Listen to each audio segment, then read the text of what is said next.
मेरी video record करके रखना अपने पास और स्क्रीनशॉट लेना, और उन पाकिस्तान के वो सारे भिखारी जर्नलिस्ट जो बैठ के इंडिया की टीम पे आज बात कर रहे हैं, जिसको कल डाला है जिम्बाब्वे ने, आज वो इंडिया की टीम पे हंस रहे, उनके लिए बस एक जवाब है कि ये वीडियो अपने पास रखना। Well, I wanted it to be India's day, but it's not. It's Australia's day. और जाहिर है जो हालात हैं वो आपके सामने हैं। 180 खुद किया और फिर लास्ट सेशन में एटलीस्ट 3 to 4 विकेट्स लेनी चाहिए थी, वो 3 to 4 विकेट्स नहीं ले पाया। उसमें पहला ही बॉल अच्छी जगह से स्विंग हुआ, बाहर निकला, जायसवाल थोड़ा सा उनका हेड फॉल कर गया जिसकी वजह से वो पैडों पे खा गए और प्लम इन फ्रंट हो गए। अनलकी मैं इसलिए बोलूंगा जायसवाल को, बिकॉज इनफॉर्म प्लेयर थे। ज्यादती हो जाती है कि पहले ही बॉल आपको इस तरह का जैपर हो जाए। आप एक्सपेक्ट करते हैं मिचेल स्टार्क जैसे बॉलर से या 80 रन की या 100 रन की लीड लेके जाए और फिर जब इंडिया बैटिंग करने आए, जो इंडिया उनको टारगेट देगा तो इंडिया के लिए मुश्किल हो सकती है। तो ये जो विकेट है ना, इसके ऊपर मैंने आपको पहले सेशन में भी कहा था कि यहाँ पे पैचेस, हाँ वो तो है पैचेस है, लेकिन यहाँ पे बल्ले पे बॉल आ रहा है। यहाँ पे आपने गिल की बल्लेबाजी देखी हो, गिल ने बहुत प्यारे प्यारे चौके मारे थे। यहाँ पे हर वेन्यू पे ऐसे खेलनी पड़ेगी, उस फोकस के साथ, उस माइंडसेट के साथ खेलनी पड़ेगी। ये टेस्ट मैच है, ये साइड मैच नहीं है जो खेल के आया जैसे उसने क्रॉस मारे हैं और गजके चलाए हैं। आप देखें टेस्ट मैच आया वैसे ही गजका उसने चलाया, क्रॉस गजका ही है और क्या है। Mitchell Starc is the highlight of the day. Mitchell Starc जो कि लास्ट टेस्ट मैच में इंप्रेसिव बॉलिंग कर रहा था लेकिन इतना कुछ फेवर में नहीं जा रहा था, लेकिन पिंक बॉल के साथ मिचेल स्टार्क के जो नंबर्स हैं वो इस टेस्ट मैच से पहले बहुत इंप्रेसिव थे। और आज मिचेल स्टार्क ने जब यशस्वी जायसवाल को पहली बॉल के ऊपर आउट किया और वहीं से एक स्टेटमेंट सेट हो गई थी। वही साल, वही टीम, वही देश, फिर 180 पर हो जाता है team India all out. India versus Australia के दूसरे टेस्ट मैच के पहले दिन रोहित, विराट और जायसवाल मुंह मोड़कर चले जाते हैं और कहते हैं कि भैया हमारा तो काम ही यही है, हम पहले इनवाइट करते हैं कि आओ भैया ऑस्ट्रेलिया वालों, जितना जोर है लगा लो, और साथ में पाकिस्तान को भी बोलते हैं कि भैया तुमको जितना हंसना है हंस लो, क्योंकि लास्ट में हम वही करते हैं जो आपके दिल और दिमाग में बिल्कुल होता ही नहीं है। जैसे पर्थ में टीम इंडिया ने कमबैक करते हुए ऑस्ट्रेलिया के कमर की हड्डी तोड़ते हुए दोस्तों पहला टेस्ट मैच जीत लिया था, लेकिन यहां पर कहानी कुछ अलग है। 180 पर ऑल आउट हो जाती है इंडिया। तो बैटिंग का जो वजन है, बोझ है, वो बॉलिंग कितना उठाएगी या कितना वो वजन बर्दाश्त करेगी।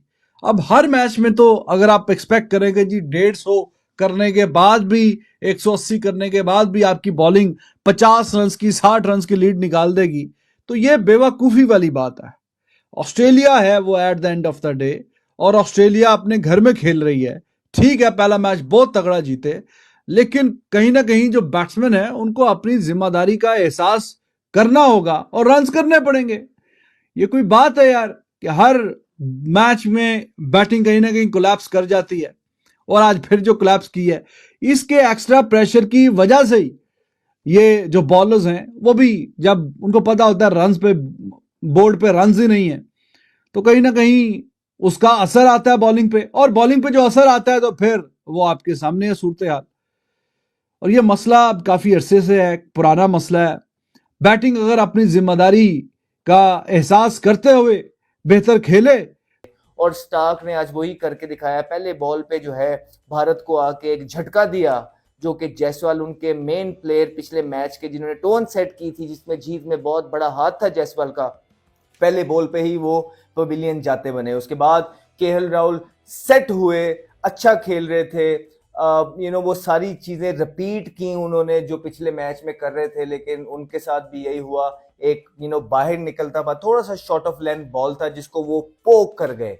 विराट कोहली के साथ भी वही हुआ कि आप एक्सपेक्ट ये करते हैं मिचेल स्टार्क से कि अर्ली ऑन वो आपको अंदर लेके आएंगे, ठीक है, आपके पैड्स को हिट करेंगे, लेकिन वहां वो उल्टा ही खेल गए मिचेल स्टार्क। उन्होंने बाहर निकाला सेम ऑलमोस्ट उसी तरह का बॉल जिस तरह केएल राहुल हुआ, केएल राहुल को हुआ, और उसी तरह के बॉल पे वो भी उसी तरह का शॉट खेलते हुए he was caught in two minds basically कि whether to leave that ball or to play. Starc ने बताया कि देखो स्टार्क जो है ना वो बड़ा बॉलर है, स्टार्क को आप हल्का बॉलर नहीं समझ सकते, उसने वर्ल्ड कप जितवाए हुए हैं, उसके पास एक्सपीरियंस है और वो नए बॉल से बहुत खतरनाक है। और आज उसने जायसवाल को जब आउट किया, जायसवाल जो इनका प्लेयर है ना वो एक तरह से इंडिया की जान बना हुआ है आजकल, क्योंकि वो जब खेलता है वो तेज भी खेलता है, वो रन्स भी करता है और फिर वो एक एंड संभाले रखता है। जायसवाल के आउट होने के बाद जिस तरीके से केएल राहुल और गिल ने खेला, बड़ा अच्छा खेला। 69 के ऊपर इंडिया का दूसरा विकेट गिरा था, उसके बाद फिर कोहली आया, मेरा ख्याल है कि 75-76 के ऊपर तीसरा गिरा है, उसके बाद एकदम से फिर शुभमन गिल भी आउट हो गए, फिर रोहित शर्मा आया, रोहित शर्मा जैसा कहता है ना वही अंदर आता बॉल उनको लेके डूब गया, रोहित शर्मा आउट हो गए, अश्विन भी आउट हो गए, नीतीश कुमार रेड्डी ने आज बड़ी अच्छी बल्लेबाजी की, उसने लड़के ने बड़ा अच्छा खेला, उसने छक्के मारे, 3 छक्के मारे, बड़ा मैच को लेके चला। तो नीतीश कुमार रेड्डी की बड़ी शानदार बल्लेबाजी थी। तो जाया ना करे, अपने विकेट की वैल्यू समझे, अपनी टीम की वैल्यू समझे, इस वक्त टीम किस हालात में खड़ी है, टीम को क्या जरूरत है। तो ये छोटी छोटी चीजें हैं, डेफिनेटली कप्तान भी बताएगा, गौतम भी इतना क्लास का प्लेयर है, वो बताएगा कि अर्ली ऑन कैसे खेला जाता है, वी में खेला जाता है। बेशक आपको बॉल बहुत ज्यादा टांग पे हो, सिर्फ स्विंग कवर करने के चक्करों में इतना शफल कर लिया कि उसको लगा बीच वाला बॉल के टांग पे। उसके बाद आप देखें विराट कोहली आया, एक्स्ट्रा बाउंस हुआ तो दूसरी स्लिप में चला गया, बैट थोड़ा सा ओपन हुआ, बॉल भी अच्छा हुआ, दोनों 100 करने वाले वो जल्दी आउट हो गए। उसके बाद पंत आया, पंत को उन्होंने ट्रैप करके शॉर्ट ऑफ लेंथ बॉल की है तो गली में आउट हो गया, अच्छा खेल रहा था। Rohit Sharma in swing leg B 4 number 6 पे खेला, बड़ी बात है। मैं कमाल मेरे ख्याल से प्लानिंग की है, कमाल टीम के लिए कुर्बानी दी है रोहित शर्मा ने। ऐसे कप्तान और ऐसे जो ऑस्ट्रेलिया के बॉलर्स ने किया, थोड़ी सी रोहित शर्मा कप्तान ने भी मदद की। नितिन मैक्सवेनी का कैच छोड़ के, आई विश अगर वो कैच पकड़ा जाता तो कॉन्ट्रास्ट ऑफ द इनिंग्स ही इस वक्त शायद मुख्तलिफ हो सकता था। हालांकि जसप्रीत बुमराह ने शुरू में 7 ओवर का स्पेल डाला, क्या ही फिटनेस है उसकी, और ऐसा लगा कि पूरी बॉलिंग अटैक सिर्फ जसप्रीत बुमराह की तरफ देख रही थी, क्योंकि वो उस वक्त में इंडिया की बॉलिंग आई जो कि सबसे मुश्किल वक्त होता है, जब दो क्या कहते हैं अपना वक्त होते हैं दिन के, वो मिल रहे होते हैं। अंग्रेजी में ट्वाइलाइट कहा जाता है, उर्दू हिंदी में शाम कहा जाता है। वो एक ऐसा वक्त होता है कि शाम ढल रही होती है, रात आ रही होती है, और कहा जाता है कि पिंक बॉल अंडर लाइट्स, जब लाइट्स का इम्पैक्ट 100% नहीं होता, वो ट्रांजिशन का पीरियड होता है, वो सबसे ज्यादा मुश्किल वक्त होता है, और उसी वक्त इंडिया की बॉलिंग आई। लेकिन इंडिया ने उसका मेक श्योर नहीं किया कि उससे मैक्सिमम फायदा उठा सकें।